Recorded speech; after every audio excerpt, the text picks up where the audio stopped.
I've dealt with lots of people who have anxiety disorders, you know. And one thing about people who have anxiety disorders is they are not mysterious to me. It's no problem for me to understand why people have anxiety disorders, or why they're depressed, or why they have substance use problems. The mystery to me is always why people don't have all of those things at once, because everybody has a reason to be anxious. In fact, we have the ultimate reason to be anxious because we know that we're vulnerable and we know that we're going to die.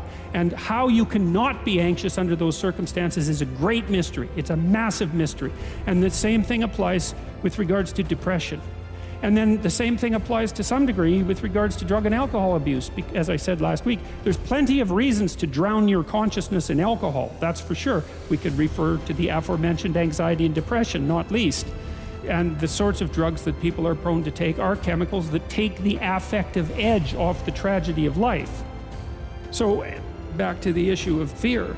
Abraham is self-conscious, that's what this commentary says, but the thing is he moves forward despite that. He's self-conscious and he knows the danger, but he moves forward despite that. And that's actually the appropriate response in the face of actual non-naive understanding of what constitutes life. Like if you're naive and you move forward, it's like, well, what the hell do you know? You know, there's no courage in naivety because you don't know what there is to stop you. You don't know what dangers you might apprehend. But to be aware of what it is that your problem is, so to be alert existentially, let's say, or to be fully self-conscious means that you're perfectly aware of your limitations and how you might be hurt, and then to make the decision to move forward into the unknown and the land of the stranger. Anyways, that's I would say that's one of the secrets to a good life. And I can say that really without fear of contradiction, I would say, because the clinical literature on this is very, very, very clear. What you do with people who are afraid, and to some degree depressed, but certainly anxious, is you lay out what they're anxious about, first of all, in detail. What is it that you're afraid of? What might happen? And then you decompose it into small problems, hypothetically manageable problems, and then you have the person expose themselves to the thing that they're afraid of, and what happens isn't that they get less afraid. That isn't what the clinical literature indicates exactly. What happens instead is they get braver. And that's not the same thing, right? Because if you get less afraid, it's like, well, the world isn't as dangerous as I thought it was, you know, silly me.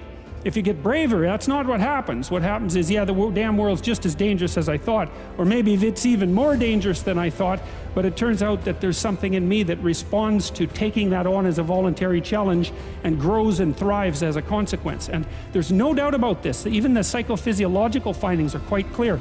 If you impose a stressor on two groups of people, and on one group the stressor is imposed involuntarily, and on the other group the stressor is picked up voluntarily, the people who pick up the stressor voluntarily use a whole different psychophysiological system to deal with it.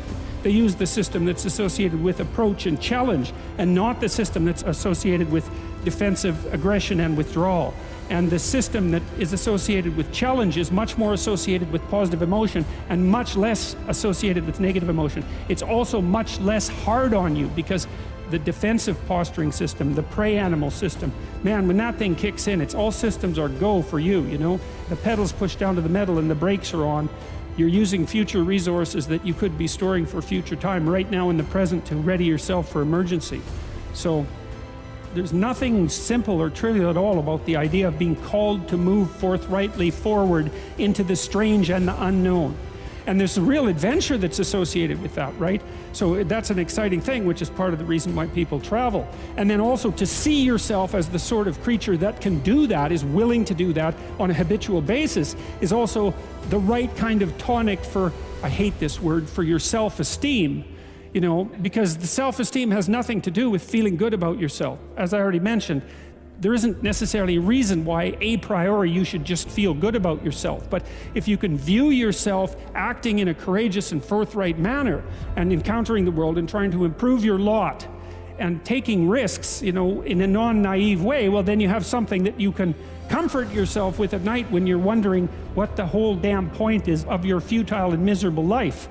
And that's necessary, because it's often the case that you wake up at 4 in the morning, or at least sometimes the case that you wake up at 4 in the morning when things haven't been going that well, and wonder just what the hell the point is of your futile and miserable life. You have to have something real to set against that. It can't be just rationalizations about how, you're a valuable person among others, even though that's true. That's not good enough.